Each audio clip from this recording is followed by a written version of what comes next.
welcome back to my channel. If I look really tired today, I do apologise. I am actually filming this today, as in Thursday when you will be watching this. It is 7 AM. I've had a hectic week. I know I said last week was hectic, but it's been ridiculous. I've been really ill, the shop's been really busy, and I didn't find time to do the filming yesterday, so I was like, this is unacceptable. I will get up really early and I will sort my act together. Sort my act out and get my act together. I'm so tired. But you don't care about that, you care about the comics. And there were loads that came out. Like last week I was stuck with just 3 and I really struggled because I really didn't feel one of them and it was kind of unfair of me to review that comic. But this week there was 8 that I picked up. So I've picked my top 3 and I'm going to talk about them now. Zodiac Star Force by Dark Horse Comics. Sailor Moon meets the Mean Girls the movie. When 4 preppy young teenage girls with attitude find out their nemesis is not dead, they realise they have to get the team back together and save the world. Pros! My absolute favourite thing about this comic is the art. The art is just, it's this amazing still life version of Saturday morning cartoons where it's really bold and colourful and it's just so, oh, it's so pretty and everyone in it is so beautiful in their own individual way and I love it. I love it. Cons. I feel like some of the introductions were a little bit forced. I feel like some of the glimpses into someone's backstory didn't come across organically. Some of it felt a bit forced. And let's not forget the adverts. Adverts were in this comic and they annoyed me.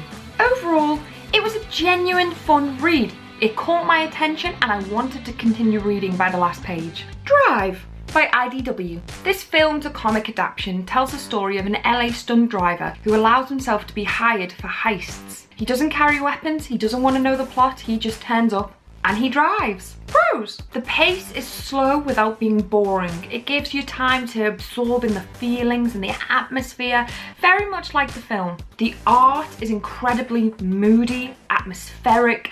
It, once again, just like the writing, it draws you in on every page. Cons. This is a bit of a weird con, but it's more the fact that I didn't actually really like the film. So there was an element of me not thinking I was going to enjoy this comic before I'd even opened it. And I think it's my fault that a part of me didn't enjoy the comic, but I did. It's weird.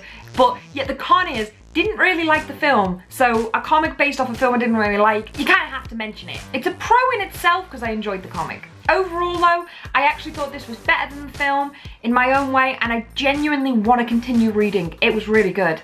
Da, da, da, da, da, da. Doesn't work on DC, it's too dark, I can't sing. But yeah, it's pick of the week and it's Batman! Arkham Knight, Genesis. Your titles are too long, it's ridiculous. Learn the origin story of how Jason Todd became Arkham Knight. And that's kind of it, that's all I can tell you. It's the origin story to Jason Todd becoming Arkham Knight. It's a mini-series in 1 in 6 and I have to say I'm loving it. Pros. I have to give it a big point for my pick of the week being a Batman story. I was a hipster before I even knew what a hipster was because I am very anti-hype. I get very annoyed when mass amounts of people start liking a story because I feel like a lot of people blindly like something, which it's stupid because I should just like what I like, but it did turn me off a lot. Christopher Nolan has a lot to answer for this, and I'm going to lose a lot of fans for saying that. But yeah, I'm not a massive Batman fan. I like him, not a massive fan. And I find that the stories just seem to get darker and grittier for grittier sake because DC is dark, Batman is dark, everything's dark, you can't see anything, it's too dark. Saying that, this isn't a very bright and happy story. It's quite sad, it's quite gritty and it's quite dark, but I liked it. Maybe I like every 1 in 10th story, I don't know. I think what I like about it, it's dark and it's gritty without being ridiculous. You genuinely feel for the character. You've watched him from birth in this comic to now, and there are certain things that maybe you don't relate to, but you can empathize with. You weirdly can't wait for him to fight Batman. I don't know, it's kind of like you're in a school and and a fight's about to break out, and you know the fight shouldn't happen. You know that it's not a good thing, and you know the person who's about to be picked on hasn't really done anything wrong, but at the same time, Batman's been annoying me for a while now, and I don't want to see him get punched. I said it. I just said it. The art is equally fitting to the story as the writing itself. It's so beautiful. It's dark, it's gritty, without being ridiculous, and it helps set the mood and the atmosphere. And overall, it's just I think it's a really well written, well drawn book or story. Cons, adverts. But overall, this book has grabbed my attention, and if I could only subscribe to one book this week, it would be that one. Well, thanks for watching, guys. I hope you've enjoyed these comics. Has anyone read them yet? I know one of my friends has already read Drive, and I purposely read that one because he said it was a treat, which I have to admit, it was. Have you read any of them? What do you think? Thanks for liking, subscribing, and commenting and all that jazz. It makes my day. Bye!